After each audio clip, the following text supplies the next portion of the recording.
देखिए तमाम बजट के ऊपर जो है चर्चाएं लगातार जारी रहेंगी। तो वहीं भरतपुर से हमारे सहयोगी इस वक्त जुड़ चुके हैं। देखिए भरत, आपसे जानना चाहेंगे कि रवि के पूरा बजट अभी आ चुका है। बहुत समय से देखा जा रहा था कि बजट का इंतजार किया जा रहा था, जरूरतें जो थी इस पे ध्यान रखा जा रहा था कि क्या ये बजट सभी की जरूरतों को पूरा कर पाएगा या फिर नहीं। भरतपुर से एक बार बात कर लेते हैं, किस तरह की प्रतिक्रिया अभी सामने आ रही है लोगों की इस बजट के पेश होने के बाद में। रवि बताएं।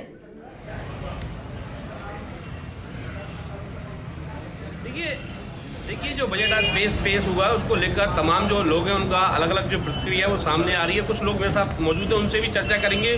जो आज वित्त मंत्री निर्मला हैं, उन्होंने आज बजट पेश किया है, उनसे जानेंगे कि भरतपुर के लोगों की क्या प्रतिक्रिया है इस पूरे मामले को लेकर। मेरे साथ मौजूद है राजेश मित्तल साहब, उनसे बात करेंगे। सर, आज बजट पेश हुआ है केंद्र का, उसको लेकर आपकी क्या प्रतिक्रिया है? जो बजट आज पेश हुआ है उसका अवलोकन के बाद ये तथ्य सामने आता है कि जो टैक्स स्लैब था उसमें जो आसान रूप बढ़ोतरी की आवश्यकता थी वो माननीय वित्त मंत्री द्वारा नहीं बढ़ाई गई। मिनिमम मध्यम वर्ग को 6 लाख रुपए वार्षिक तक आयकर में छूट देना जरूरी था, जिससे कि आमजन को राहत मिलती। इसके अलावा भरतपुर के लिहाज से ये बजट बहुत निराशाजनक है, क्योंकि हमारा भरतपुर शहर 2 राष्ट्रीय राजमार्गों को जोड़ता है। यदि मथुरा से हमको वित्तीय बजट में आगरा और जयपुर राष्ट्रीय राजमार्ग को जोड़ने के लिए कोई वित्त व्यवस्था की जाती तो भरतपुर को ट्रांसपोर्टेशन से लेके आवागमन में सुविधा होती। ये बजट निश्चित रूप से आम जन के हित में नहीं है। सर, पुरानी जो टैक्स व्यवस्था है उसको खत्म किया गया है इस बजट में? नहीं, इस टैक्स व्यवस्था को खत्म नहीं किया गया। इस टैक्स व्यवस्था में थोड़ा परिवर्तन किया गया है। जो थोड़ा परिवर्तन किया गया है वो मध्यम वर्ग के लिए उपयुक्त नहीं है।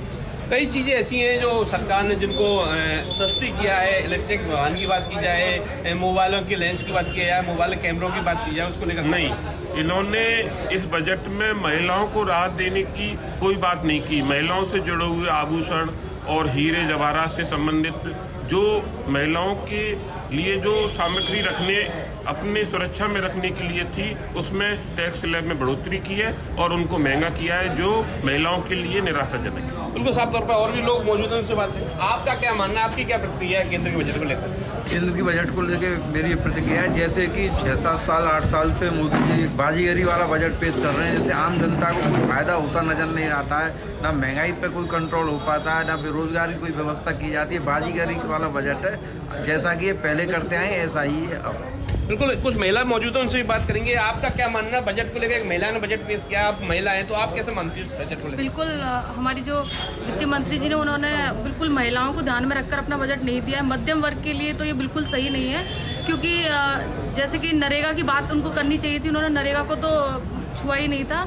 और उसके बाद उन्होंने जैसे कि महिलाओं के लिए आभूषण वगैरह पर उस पर तो महंगाई को लोग बिल्कुल ध्यान ही नहीं दिया।